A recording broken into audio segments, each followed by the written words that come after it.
Hello and welcome to Funny Science Fiction, the live edition.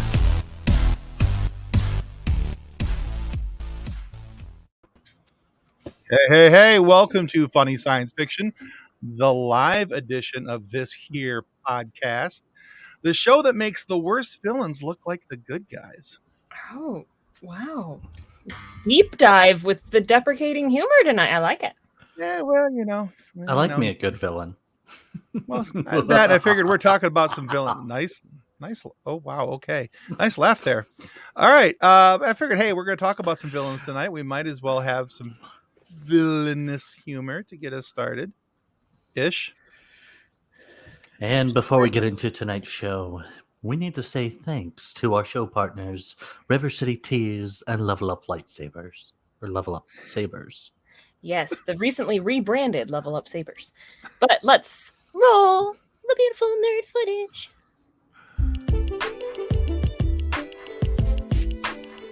With over 700 designs to choose from, River City Teas has something for everyone. Need some new nerd merch? River City Teas has you covered. Need funny or sarcastic designs? River City Teas has you covered. Are you looking for a new logo or custom design? Whether you need 1 or 100, River City Teas has you covered. With multiple colors and options for each and every design. With things to choose from like shirts, hoodies, phone cases, coffee mugs, and so much more. Be sure to follow River City Teas on Facebook and Instagram. If you do, you'll get the latest on designs and information about upcoming sales. River City Teas. Let's make a shirt together.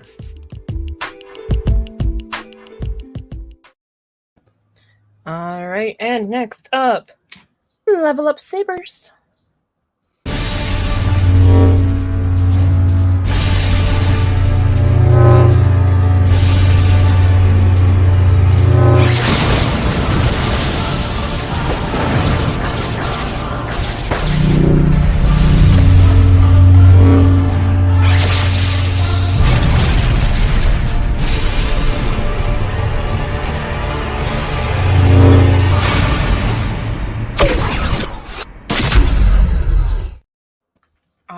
And as you guys already see, those are in the comments, and they're also in the show notes.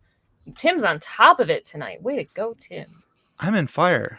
Now, on fire. I don't want to be in fire. I'm on. Or do I want to be on fire? Either way sounds uncomfortable. You really want to be on fire? Or in the fire. Either way, it's bad, right? As long as it's not your pants, we're okay. Oh, yes. If your pants are on fire, then we have liar issues. Well, then you're a liar. Exactly. There's other issues. And I even have this one all ready to go. So, all right, guys, if you want to buy us a coffee, I know, right? I'm pushing 30. You're going to kill me over here. Well, yeah, exactly. You're getting old. So if you guys want to buy us a coffee, you can help us continue to make this absurd content that you're viewing at the moment or listening to at the moment. And it helps us to offset some of our costs and continue to make this content here. But also, as you're watching here on YouTube, please take a moment to subscribe to our show on YouTube. It's going to help tremendously. And our Facebook user is Pushing Dead. Whichever one that is tonight. And I do appreciate a good Rage Against the Machine reference. So well done, you Wass. Oh, it's Ron. Ron, lip it. Ron, you're not pushing Dead. You're pushing something. You're pushing awesome. I don't know about Dead, but yeah. Limits. Shopping carts, probably. Yeah. Buttons. He's married. That doesn't take, So, all right. I'm going to shut up before I push it any farther. I think we're hilarious. Well, I tend to think so as well. Nick, I think, is at this point, it's just like, yeah, whatever. Just you guys do what you gotta do. This is why Tim does not make a good villain, because he sits there and talks and just doesn't get on with the thing. No, that would actually make me the best villain, because every villain you've ever watched ever monologues until they drive somebody insane. They never actually get around to the death. They never get to the killing. I have met a couple of villains that have done that, and they monologued after they did the deed. Well, let's welcome. You met villains who killed people? You watched them kill the people? Well, it was an off-screen death, so.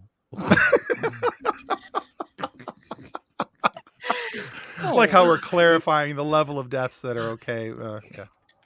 Let's welcome our guest tonight from MonoRants, the boys podcast. We have Niall and Ciara. All right, welcome, guys. We're having some Hey, guys. tech video issues, but welcome. We're glad to have you. Yeah, thanks for having us on.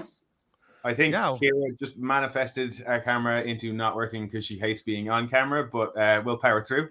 But now I'm the only girl that can be seen. Makes me sad. At the moment, that's a good thing because it's midnight here. Yeah. And I'm in my dressing gown. Well, props to you guys. So if you guys are listening, our guests tonight, the MonoRants podcast, are from Ireland, and they are very gracious enough to stay up to starting at midnight right now for them, and they're going to be on with us at the midnight hour. So thank you guys for pushing through the sleepies and being on with us, with or without camera. We're going to stay up late, swap man-to-man stars, and then in the morning, I'm making waffles. I love waffles. Waffle fries. Ooh. All right, but before we get into our show, can you tell us more about MonoRants and where our viewers and listeners can find your podcast? We're available on most podcast providers, as far as I'm aware. If there's any that we're not on that people use, let us know. But your usual Spotify, Apple Podcasts, Google Podcasts, Spreaker, Good Pods, the whole lot. And we have two podcasts. The first one you mentioned already is MonoRants The Boys. As our main pod, we cover all the episodes of Amazon's superhero TV show, The Boys, and their little animated spin-off they did a few months ago, Diabolical. Mm-hmm. And while we were waiting between seasons of The Boys, we started covering some of our favorite movies over on MonoRants The Movies. Awesome. Excellent. I'm going to have to check out your boys podcast. That show is so much fun. It is so wrong on so many levels, but and our podcast is probably as not safe for work as the show, just as a warning for people. Oof, good to know. I am excited about season 3, though. Oh, I can't wait! Cannot wait. Jensen Ackles, but I'm sorry, I'm good. I started watching season 1. That's a very, very good thing because I loved him when he voiced Under the Red Hood. So to see him do basically a live action version of that character, a parody of it, I'm very, very excited about that. Plus, he's going to be playing the villain, so fits for tonight. There you go. Yeah, I started watching it, but I don't think I just kind of, not that I wasn't liking it or I don't know why. I just kind of drifted off. I got just. It's very. I'm squirrel brained, so that doesn't help anything. It's very full on as a show. I will say that, like, if you're not kind of into it straight away, it might not be something that grabs you and holds you the whole way through. But for us, we're massive fans of the comics, so we've been waiting for it for years. It was one of the things that my husband started watching, and I walked into our bedroom one night and did the, "What on earth is this?" And he told me, and then I started watching it with him, and I'm like, okay, no, this is fantastic. Like, I had put our daughter to bed and came into the C4 scene, and it was the wait. Oh, nice. wait, they did what with the what and the where? Yeah. Somehow I got hooked on it. So that's an interesting introduction scene, all right. Mm-hmm. I don't remember that, so clearly I need to go back. Oh yeah, you need if you don't remember the C4 scene, you did not watch. So clearly, this is something that would stick with me if I had seen it. Yes, it's second episode as well. So there's a naked man in a cage. If that helps, you'd remember. Okay, all right. Well, no, I don't remember, so clearly I need to go back. All right. Well, I'll add that to my list of things to go back to. I'm. The gnome went where? Exactly. You're still muted. You're muted over there, Nick. Although we do prefer that at times. Nice callback, John, to a very, very far back episode of ours with Guy Sklanders. Actually, that was episode 2. We're on episode 81 this week. That was on episode 2. So, yeah. He's making an episode 2 reference about episode 2 of The Boys, though. I got to give John Lost props there. That's impressive. It's actually kind of impressive, yeah. He does that sometimes. Look at him go. getting all his stuff done and sometimes he's and being impressive along the way. All right, so let's jump into the topics for tonight before we waste too much more time, because I could ramble the rest of the night, because again, squirrel brain. That's what you do. All right, so for the reason why I have assembled you all here together, You're wondering why. if you're wondering why I brought you all here, so tonight we're going to start with the topic of Moon Knight. Yeah. Anybody raise your hand if you were confused by the conclusion of Moon Knight? You can't see, but my hand is up. Okay, good. All right. So much as mild annoyance. That too. Yeah. Yeah, I was really hoping for many more answers out of Moon Knight than what we got. And I demand satisfaction. I did not get it. No, I don't think anybody did, really. I think it's but I think that they're hinting that there may or may not be a secondary season of this show, and I was hoping that maybe that this was going to send a launch into Doctor Strange 2, and I haven't seen that Doctor Strange 2 yet, so I don't know if there's any connection there, but based on the way it ended, I don't think that there is. Honestly, at this point in the MCU, I'm not sure there's connections anywhere to anything. It seems very loose right now, right? None of it makes sense right now. I think that's probably for the better, because certainly coming to the end of Endgame, and I kind of after Endgame, there was so much, I thought, ridiculous speculation about every little bit of information they released about what was coming out and what film would be when and what would be a series, and everybody was speculating like crazy. And I think maybe they just want to be able to take a step back from that and go, right, well, see that we can get these movies to stand alone and these series to stand alone first before we try and work out how to weave them all together, because I think that's where DC went wrong at the start. Yeah. And if you think back to phase one, Iron Man was just the Iron Man movie, and Captain America was just the Captain America movie. And then it wasn't until we got the first Avengers film, and even then that was only very loosely tying together the characters rather than anything that happened in those movies. Right. Yeah. Well, I kind of felt like they went back after those and started retconning things and tying together the loose knots, and to make it a more of a connected story. I kind of feel, though, with the current multiverse, that it's look at this buffet of superheroes we have for you, and they just threw them all at us at the same time. And I mean, that's great. There's so much to take from, but I don't know where to begin. Yeah, they're kind of using the spaghetti method at the minute. Throw it all at the wall and see what sticks. Yeah. Basically.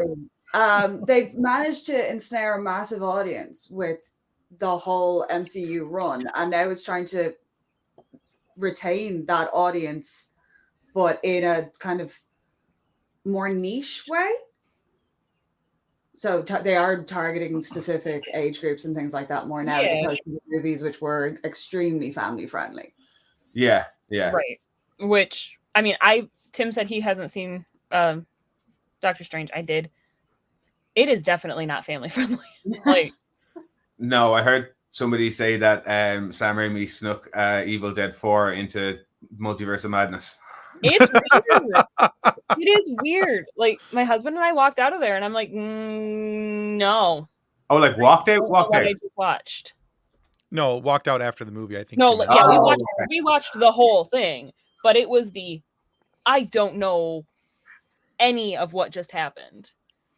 In a good way, or in a good way, or in a that's how I felt after watching Eternals, but in a bad way. No, I would Eternals say was just a hot mess. Yes. Start to finish.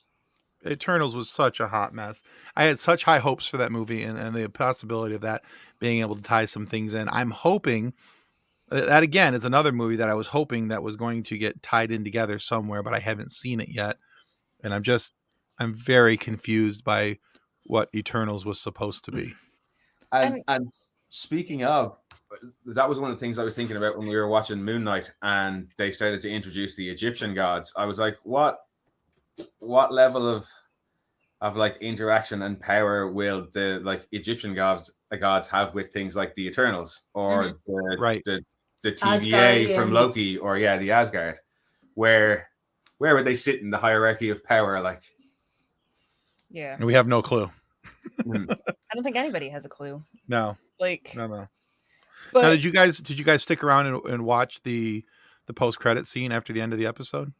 Yes. Because that up to that, I sat there watching the credits, ranting and raving at the screen, going, "But why? And how about this? And what about this? And if we don't get a scene now that answers these questions, I'm going to be so annoyed." And there's the bit in the credits with the 3 masks, but we'd only seen 2 of them, and we were like, "Where's the third one? Why hasn't that happened? You can't not tell me the answers." Yeah, right. So, the post credit scene answered most of the questions I had that were around Stephen and Mark's character, but right, yeah, with the introduction of Jake, the actual introduction of Jake.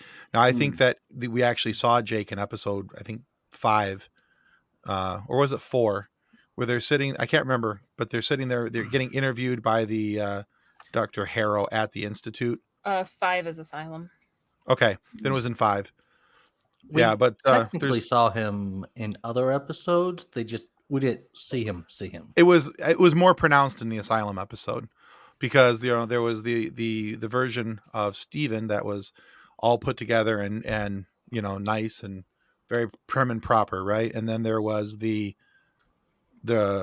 Mark, who was angry and yelling and looked a little disheveled, and then the screen kind of went fuzzy, and then all of a sudden there's this guy sitting there who's got bandages over his nose, looks like a black eye, pretty well beat up and stuff. I'm pretty sure that was supposed to be Jake. Because he's the one who's more rough and rowdy. So, and it would appear that Niall, that you're not the only one who would rant at the screen. Gosh, he totally does that. Good. So, like worse than people yelling at football games. I yell at sporting events. I also yell at movies and things when I'm probably not supposed to, but that's not the point. I yell at mostly with kids on my lawn, but that's a whole nother story. That's just because you're old. Shut up. Nobody likes you. All right, so one person in the world likes me. Well, probably 2. They rotates on who it is. Well, yeah. All right, so what are you guys' thoughts about Moon Knight moving forward? Are you hoping for a second season? Are you hoping to get more? Because it seems like Jason Taylor said earlier, that he enjoyed the isolated story. I too think that now it's an isolated story. And I think that they're setting up for something else. Do you think there needs to be a second season to continue, or that they could just take from this and jump to something else?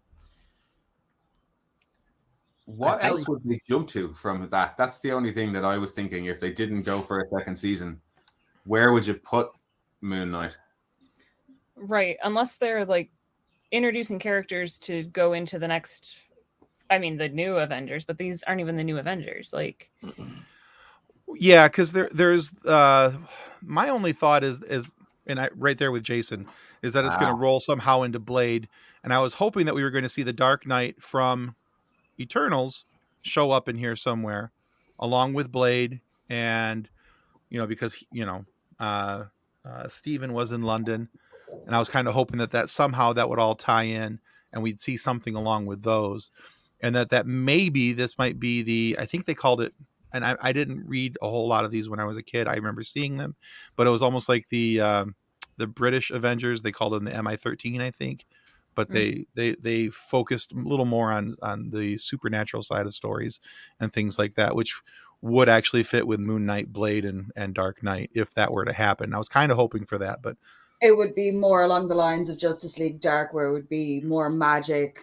based version of the Avengers.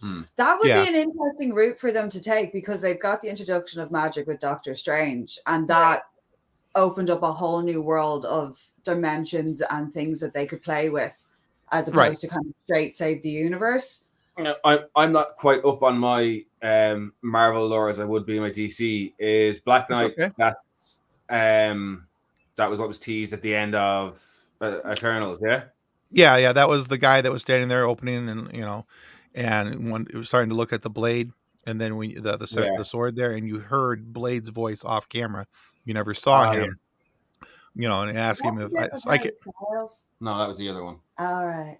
That was the other one. when One Direction showed up. One Direction.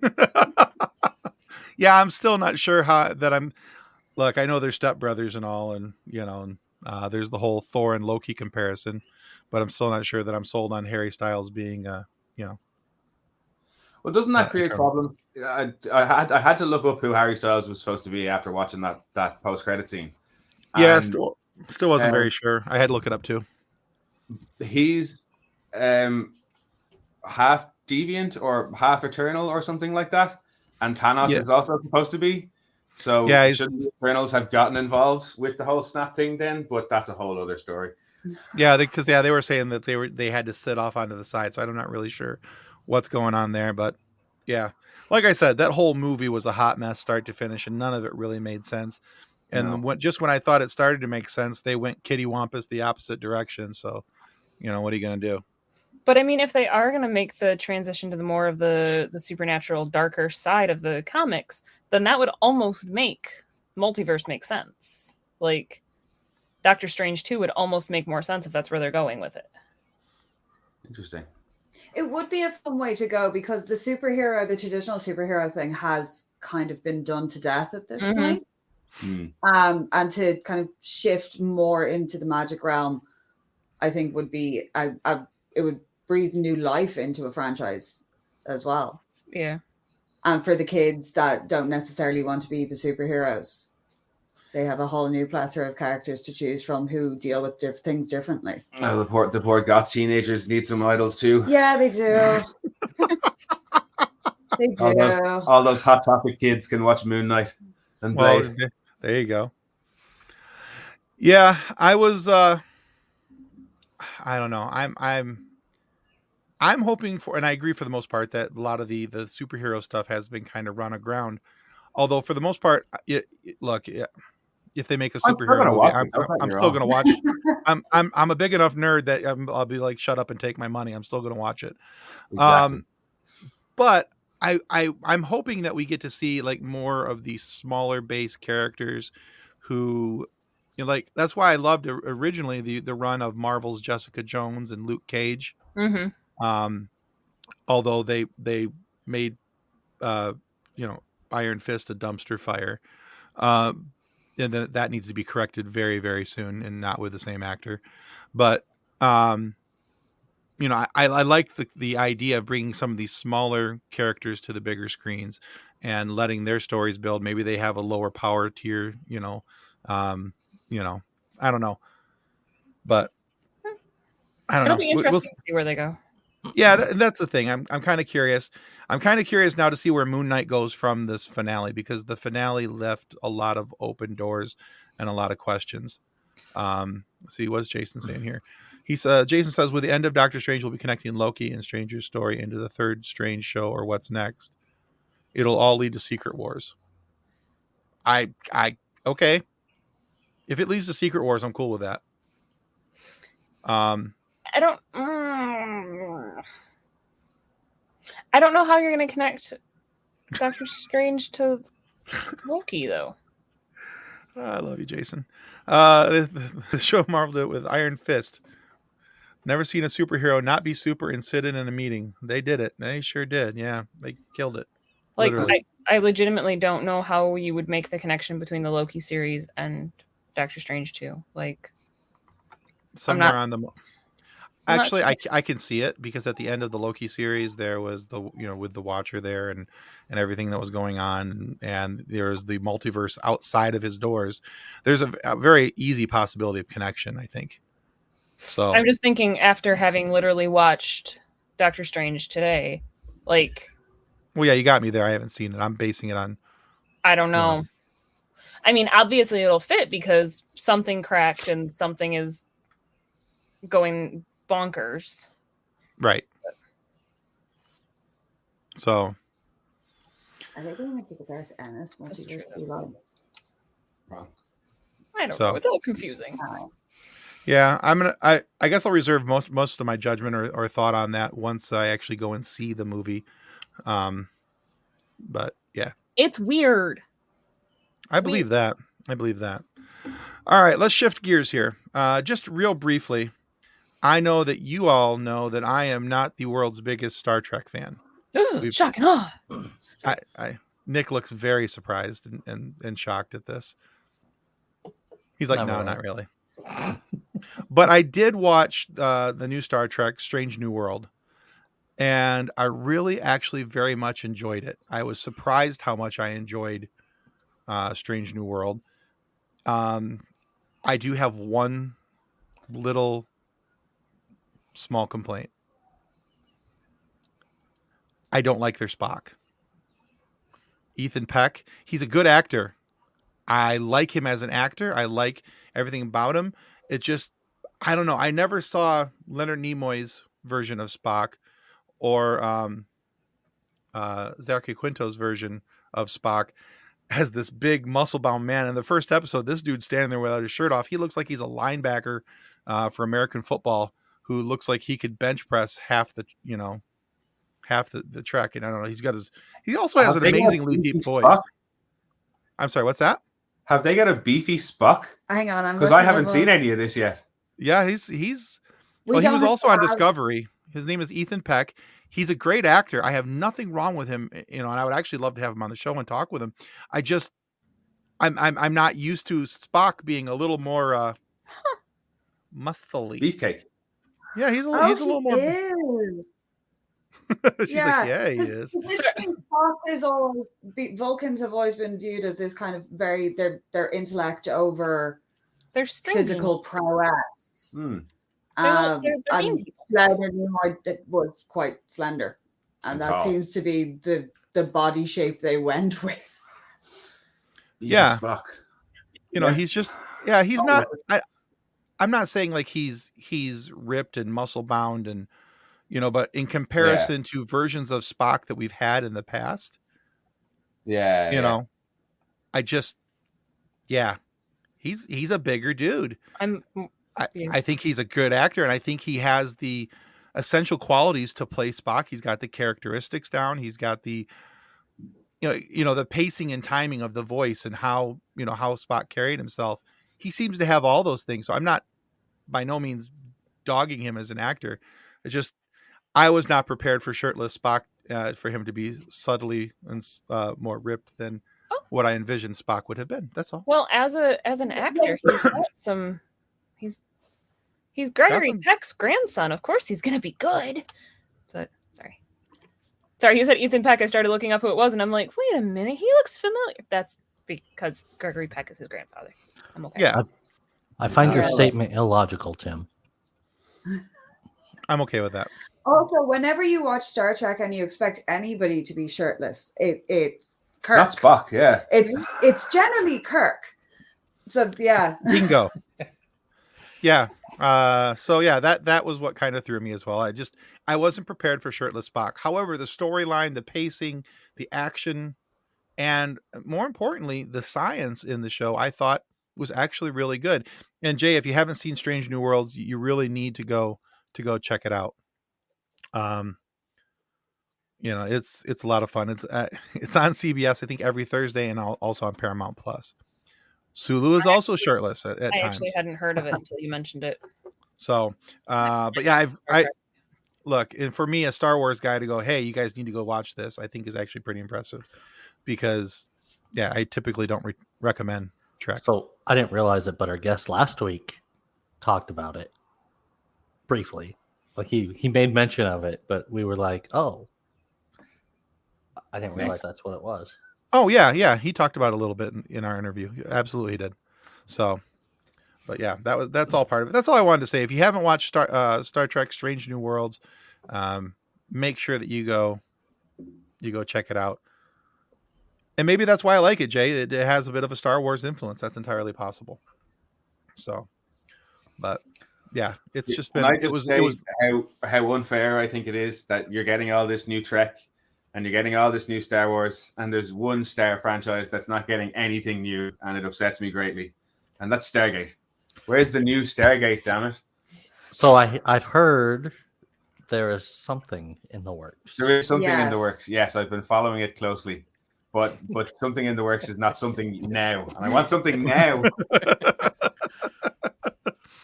I want my cake and I want to eat it too, and I want to eat it now.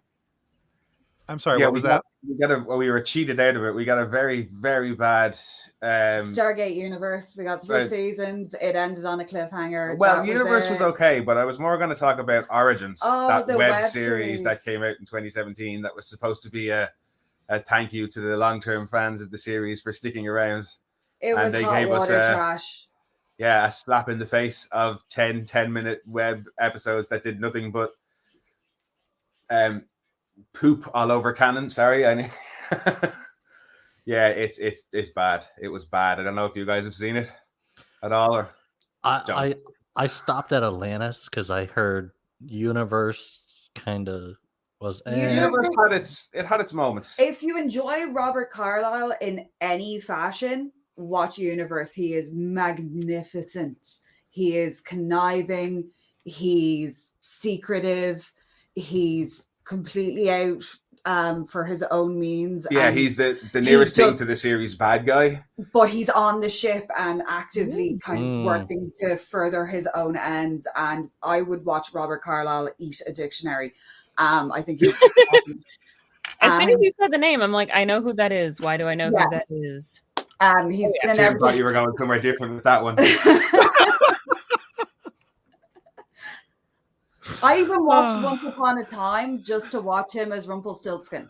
He was my favorite Rumpelstiltskin. Love it.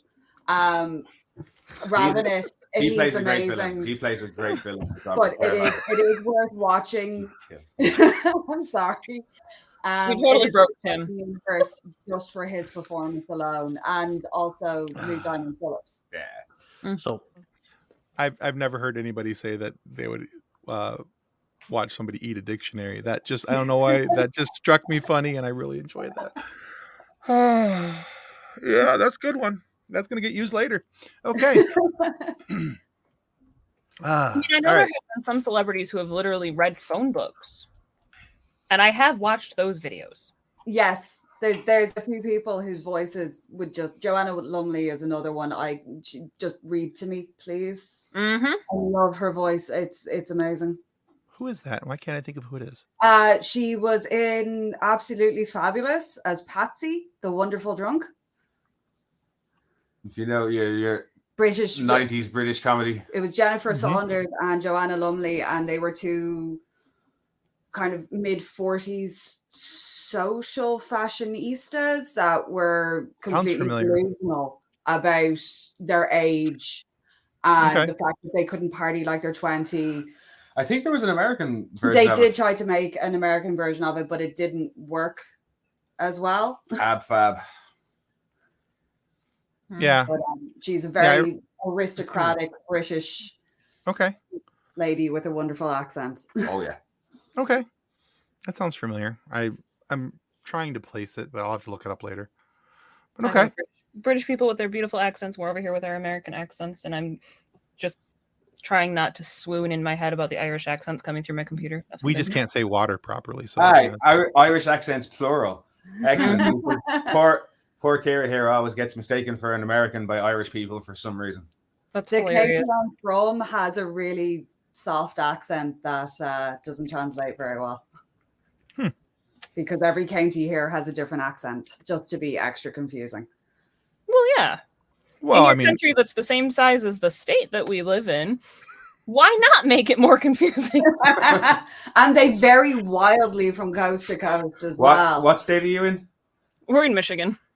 Probably not even that size. I think Lower Peninsula. But... How long would it take you to drive from one side of the state to the other? 4 hours.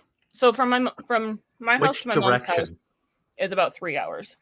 Well, from Malin to Mizenhead is what, 4 hours? About 5 hours, but that's more because of crap roads. Yeah, that's point to point on really, really bad country roads that are basically 2 tracks with grass in the middle. Yeah, and you've driven the entire length of Ireland. You also have to watch out for sheep. If you're very true. Sheep, pheasants, cows, people on bicycles. If you're going north to south Michigan, you're looking at 12 hours.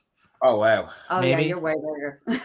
Yeah. Yeah, I think you're pretty close But to if you're going east to west, On the bottom half, maybe 4 hours max. In the You Upper split Peninsula, double you're Ireland probably into Michigan closer to then. 7. Yeah. So, according to a quick Google search, the island of Ireland is about the same size as the state of Indiana.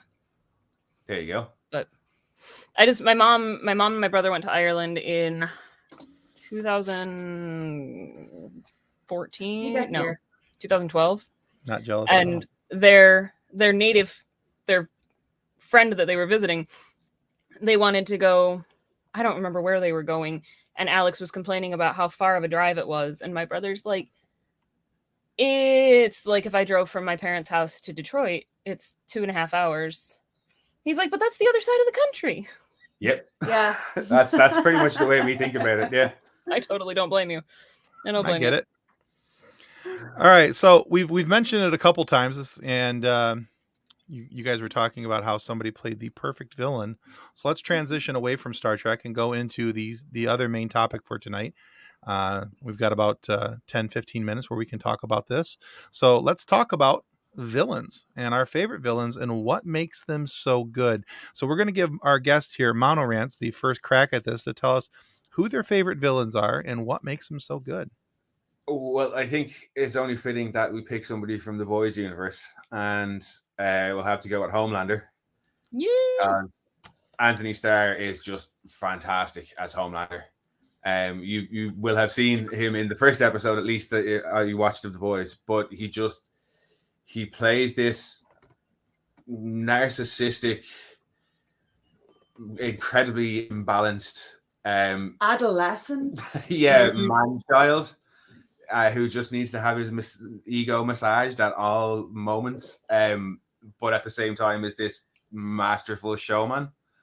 And he just, the way it's developed, particularly across the 2 seasons that we have so far, it's done so well. Mm-hmm. It's done so well. You can really get inside this nutcase's inside his psyche, basically. He's awful. He's horrible. He is absolutely horrible. Now, he's actually toned down a small bit from the graphic novels. Because in the graphic novels he is truly, truly evil. Because even some things can't be made for TV. No. Yeah. He's more nuanced in the show, I would say. Yeah, no, he's very 2D in the comic books. A lot of the characters are, given it's a more limited medium, they've all been fleshed out in really interesting ways. But Homelander has become very nuanced. His paranoia, his obsession with fame and having everybody love him, that consumes him, then drives him to commit horrendous acts. Mm-hmm. Very, very interesting to watch his complete disregard for everybody else around him. I did like how in season 2, though, he won't go full Nazi.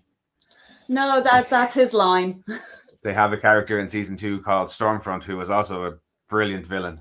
And she's supposed to be one of the first superheroes, but she was actually created by a Nazi scientist, and not in the kind of Captain America good scientist, but stuck working for the Nazis. Actual, like more Red Skull, card-carrying member of the Nazi party, and proud, and made this Aryan superhero. And she's still around in the modern day, and she's trying to get Homelander on side.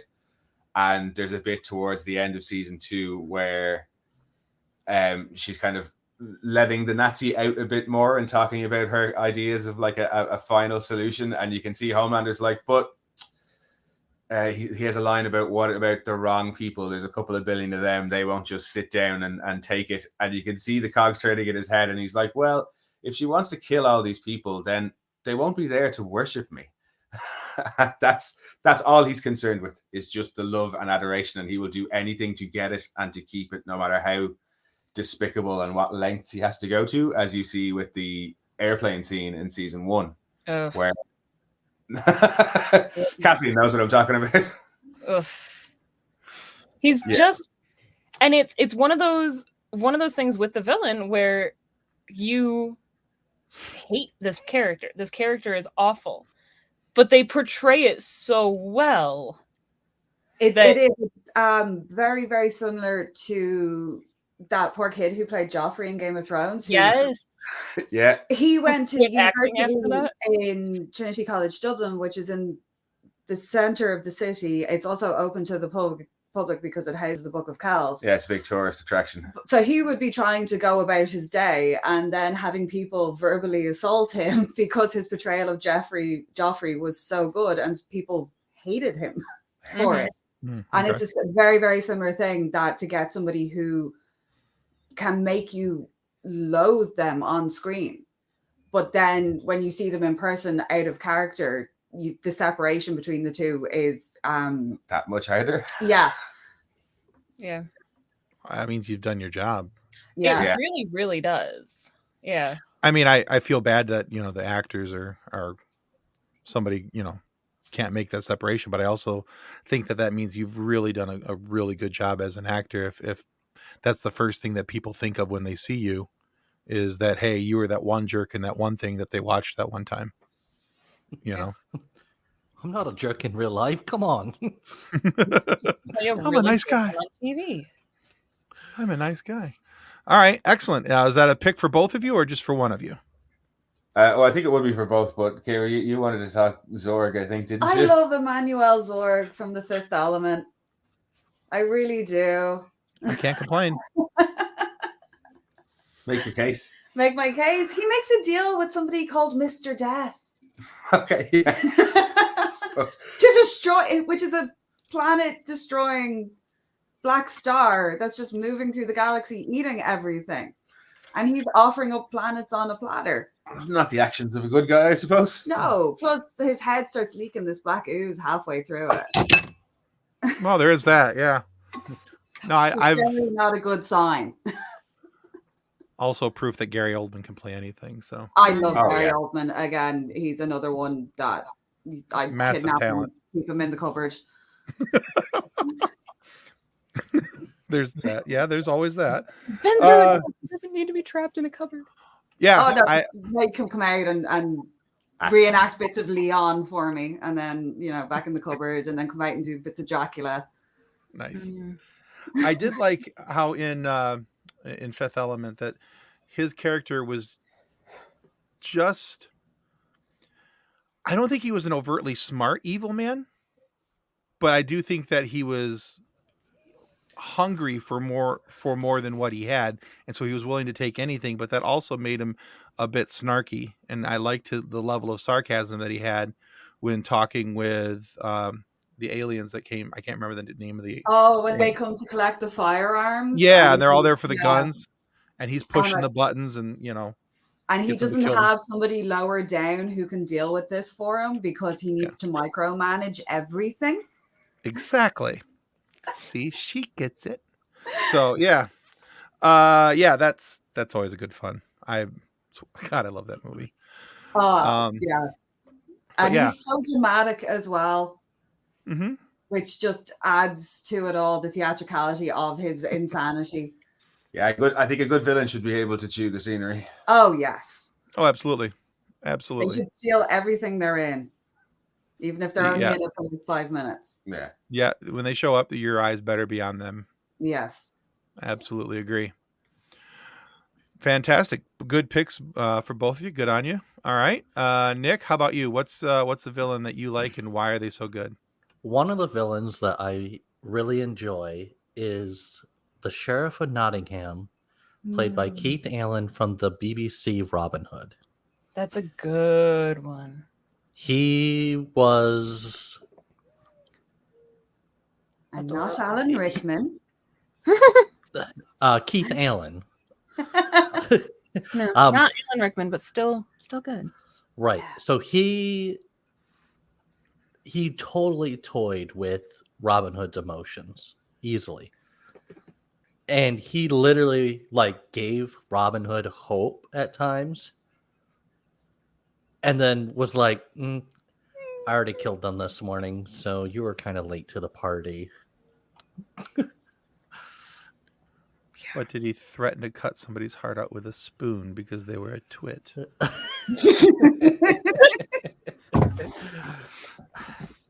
He wasn't silly like that. He he was more serious. Like, no, you're gonna die if I want you to.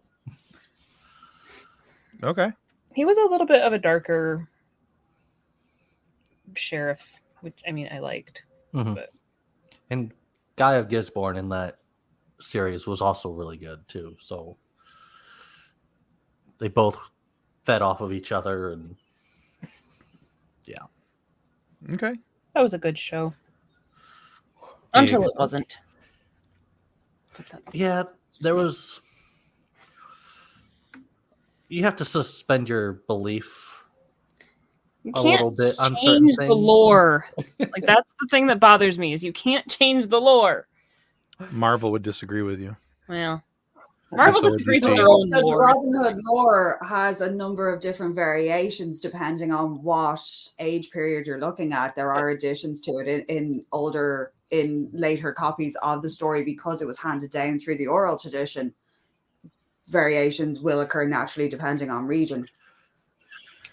That is true. That is fair, but and depending on what conditions we're trying to sell. Yes, because that was Robin Hood. Kind of rise as a mythology was based around the new merchant class at the time, and they saw themselves as kind of their own little Robin Hoods in that they were self-made men. They weren't rich just because they were nobles. They had wares to trade, and they had made themselves, and they saw themselves as being more helpful to the community. And this the Robin Hood myth was kind of created around the time. And I know that the Red Hood aspect was specifically put in by it's a dye manufacturers. And Will Scarlet as well, named for the tights. It was all everything. Yeah, they're all described is as really being important in the Robin Hood myths. Yeah, and it's because like dye manufacturers were like, yeah, hey, put some good color stuff in there for us. That's funny. It is weird how stories evolve like that, though. Over time, yeah, for sure. All right, excellent. Kathleen, what's your pick? I actually went kind of I'm gonna say it, I went the basic white girl route with my favorite villain. Ooh, who's your pumpkin spice pick? Loki. Loki is totally the pumpkin spice of villains too. Like, that actually makes sense. Yeah, really, really does. We don't get that as much here, but yeah, I can see it. This villain characters checklist thing that you sent to us, Tim, with he's convinced he's the good guy. He has many likable qualities. He's worthy enough of an opponent to make your hero look good. Like, he's got all of the basic villain characteristics. He's kind of a fool, but he's not a bumbler. He's not tripping over his words. He's likable and funny and uplifting, and then he's no Jar Jar Binks. No, Jar Jar Binks is a bumbling fool. And we're thankful that he's not. And actually, it was Nick that sent it, so whoever it was. Well, I try to be. I don't know. That was somewhere around the same time that I hit a turkey, so I don't know what's going on anymore. You hit a turkey? I did, with my van. Did you kill it? Yes. Did you bring it home and eat it? No. What's wrong with you? Well, I didn't want to deal with it. It's walking down the side of the road, and I'm like pulled around it to give it space, and the stupid thing takes off and goes right into my windshield. Unfortunately, wild turkey does not taste as good as... It really doesn't. Oh, that's a shame. As the store-bought incapacitated, they can't stand up on their legs turkeys. Right, those are the plump, chunky ones. Yeah, exactly. I like those ones. All right, so yeah, well, I can't complain with the Loki pick. I'm a It was a really close tie between him and Kilgrave. Okay. Well, very good. That my only argument for Kilgrave is David Tennant. Excellent. David Tennant does do good villain. He does. Yeah. Have any of you guys seen Final Space? No. It's an animated series on Netflix, and David Tennant plays the bad guy in that, and you would not think it was him at all. Ooh. Really? Okay. Yeah. And it's got to put this back up on the screen. Ron, I love you. That's awesome. All right. So, what about you, Timothy? Well, my pick has already been proclaimed, but it wasn't actually taken. Whoa. It's Kilgrave. Because he's fantastic. Yeah. So, I mean, the Star Wars fan in me wants to say Darth Vader, right? Okay, so I want to say Darth Vader because there's a lot of things if you go down that list, that checklist that Nick sent us, that I could go, yeah, I could make an argument for almost many of the things on that list for it to be Darth Vader. But as I'm reading it, I'm also going, yeah, but you know what? As much as when Darth Vader comes on the screen, my eyes are fixed to him and I want to know what's going on. Mm-hmm. And I'm always ready for more Darth Vader. I would love to see a Darth Vader miniseries or something along those lines where we get to see more of him, like we saw him in that couple minute stint in Rogue One, of him just going at it. Right. I want to see full force Darth Vader, 15 more days? Yeah. I'm still not sure that we're going to see much of that in Obi-Wan, but I'm curious. I think we're gonna see a little. I think we're gonna see it. We're gonna see a lightsaber fight, I think, between Obi-Wan and Vader. But I looked at all that and I went, you know what? It was Kilgrave. Mm-hmm. Because as much as I liked Jessica Jones in season 1, it was Kilgrave that kept me coming back. Right. It was Kilgrave that I was so disappointed he was not in season 2. I was hoping that somehow, some way he was coming back. Like all good Marvel villains, they're not really ever dead. They just, some blip of the sun or the solar system did a thing, and this moon ran into that star or whatever, and and Kilgrave was going to come back. He's clever. He's very persuasive. Now. Yeah, he's proud. He's deceitful. He's jealous, especially of Jessica Jones, the hero of the show. He's vengeful. He'll stop at nothing. I was going down this list and I'm going, ooh, yeah, Kilgrave. I guess it's Kilgrave. So yeah, as much as I wanted it to be Darth Vader because the Star Wars fanboy in me, I had to come back to it being Kilgrave. And I'm still hoping somewhere, some way, somehow I get to see more of David Tennant as Kilgrave because A, David Tennant, and B, Kilgrave was just that good.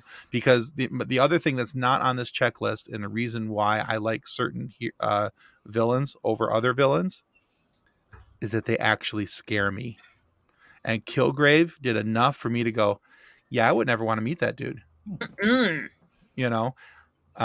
There's just something about him, even if he, take away his powers, because that's what I always do, to make it something where it's realistic. Take away the power that Kilgrave had. You take away all the powers that Darth Vader has.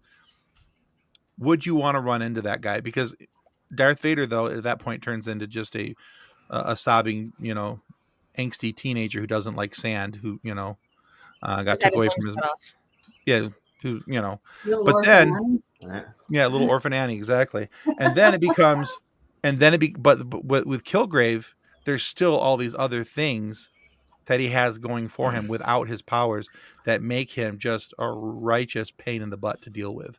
So I think that's the foundation of a good villain, though, is not an everyday person who's acquired something. It's somebody who either has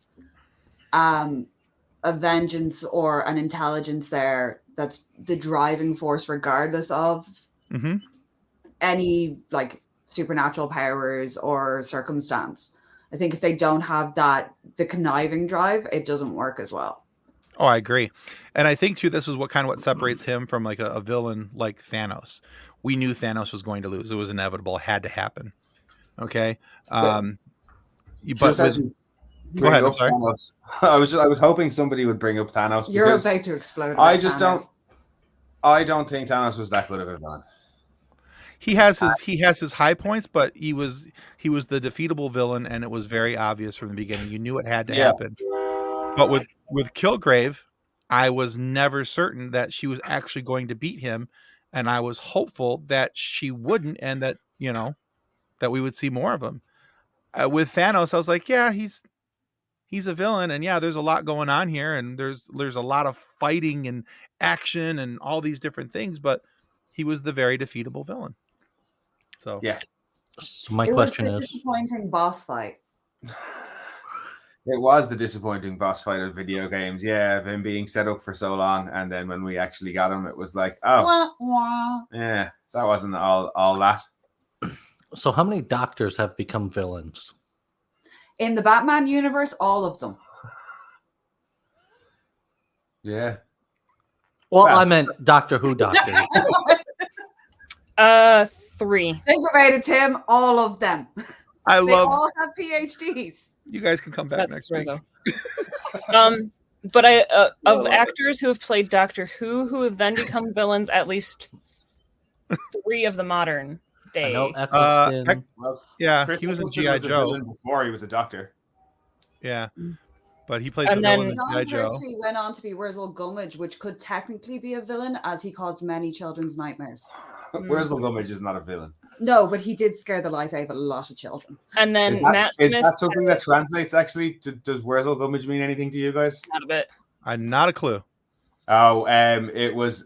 John Pertwee, who was the doctor who, after Tom Baker, who was the doctor with the really, really long scarf. Okay.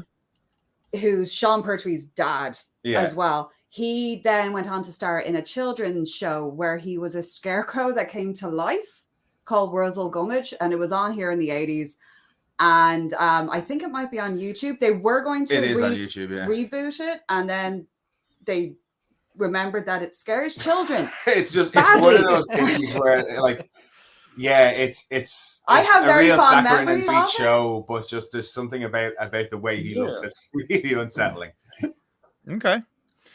Well, hey, we got to start wrapping this up, guys. But if you would, could you guys please again remind everybody where to find MonoRants and what your show's about? Yeah, we cover everything to do with Amazon's superhero TV show, The Boys, on MonoRants The Boys. And we cover a few of our favorite films on MonoRants at the Movies. And you can find us on Twitter at RantsMono. We're on Instagram, though I barely use it, at monorants_the_boys. And if anybody wants to drop us an email, they can send it to monorantspodcast@gmail.com. Fantastic. Yeah, sorry for that. I was having such a good time listening to you guys and talking with you guys. All of a sudden I looked up and I'm like, holy cow, our hour's almost done. And so, yeah. Oh, wow. That was the thing I wanted to say before we it has gone along quite quickly. Go ahead, Matt Kathleen. Smith does have a villain role coming out too. Oh, does he? Okay. In the Game of Thrones prequel. So all elves become villains and all doctors become villains. Got it. Especially in the Batman universe. Oh, I love it. All right. Anyway, you were saying? So last Friday, our guest, you know him from Star Trek, The Next Generation, The Big Bang Theory, and even a webisode called The Guild. But he's also has become quite prolific at doing voiceover work and book narration, but also is a blogger, a gamer, and an author who has released an annotated yes, version of his memoir, now entitled Still Just a Geek, and that is Will Wheaton.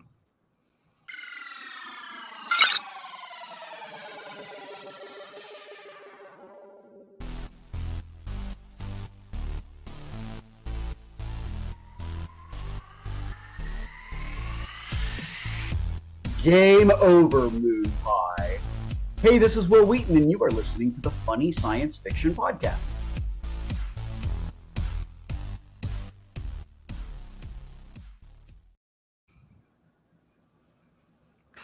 You can still find that episode of the Funny Science Fiction Podcast on our YouTube channel and your favorite audio podcast providers. And remember, guys, your subscription to our YouTube channel is a major help. So please do not forget to push the button that makes the remember to like and subscribe thing show up at the bottom of our screen. No.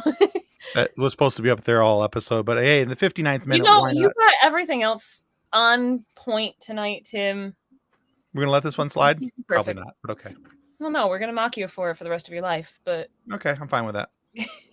All right, guys, this week, our guest is a distinguished actor, voice actor that you've seen in many movies, TV shows. Let's see. Pirates of the Caribbean, Deadpool, Galaxy Quest, Community, and even in X-Files. You've heard him in the animated Guardians of the Galaxy as Thanos. Transformers games as Soundwave, and a bunch other things.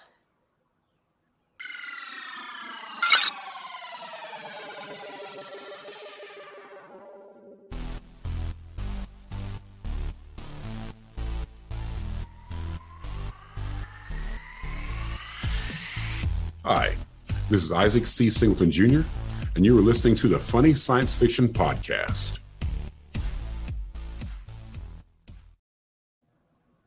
Yeah, so this Friday we're sharing our conversation with Isaac C. Singleton Jr., a super cool guy with an impressive resume with a whole bunch of stuff that Kathleen just read off.